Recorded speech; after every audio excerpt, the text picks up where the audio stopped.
Hi class, so for today, we will going to solve quadratic equations by completing the square method. Example, we have 2x squared plus 4x minus 6 equal to 0. Now, before gamiton ang completing the square method, isi to it first na ang quadratic terms coefficient should be equal to 1. In this example, atong quadratic terms coefficient is 2. So therefore, we need to make it 1 by dividing it by itself, which is 2. But not diri lang na term, but also for the rest of the terms. So that means this is now x squared plus 2x minus 3 equal to 0. Now, after seeing to it that the coefficient here is already 1, mo-follow na din ta sa steps sa pag-complete square. And that is first to isolate the constant term, which is negative 3. So, ato ang ibalhin ang negative 3 to the other side of the equation. So, that means x squared plus 2x, that becomes positive 3. Since gibalhin na ang negative 3 to the other side of the equation.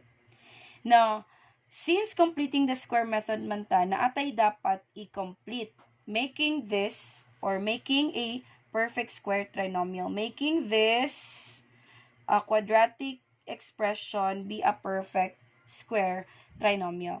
So, how it is being done, i-follow lang nato ang formula sa completing the square as b divided by 2 squared. Okay? So, mo dyan siya ang formula sa pag-complete sa square. Now, ang b in this case is 2. So, we have now 2 divided by 2, then square. So, 2 divided 2 is 1. And 1 squared is still 1. So, therefore, ang atong i-add is 1. But, if we add 1 here, we also add 1 to the other side to make it fair. Okay? Para balance ra ang equation. So, we have plus 1 and plus 1 to the other side. Always remember na siya. Now, in this case, perfect square trinomial na din siya, which can be factored out with a square of binomial. Because the factors of this are x plus 1 and x plus 1. Okay? Because factors of 1 is 1, and x squared is x times x. Okay, so this is the factor of this trinomial, and 3 plus 1 is 4. Now, x plus 1 times x plus 1 again can be written as square of binomial, just this, and 4. Now, in this form, pwede na din nato magamit ang extracting square root to remove our exponent here, which is 2. So, let's extract square root. So, square root of x plus 1 quantity squared is x plus 1 na lang. Okay, equals square root of 4. Remember, we have to answer the positive and the negative of square root of 4, which is 2.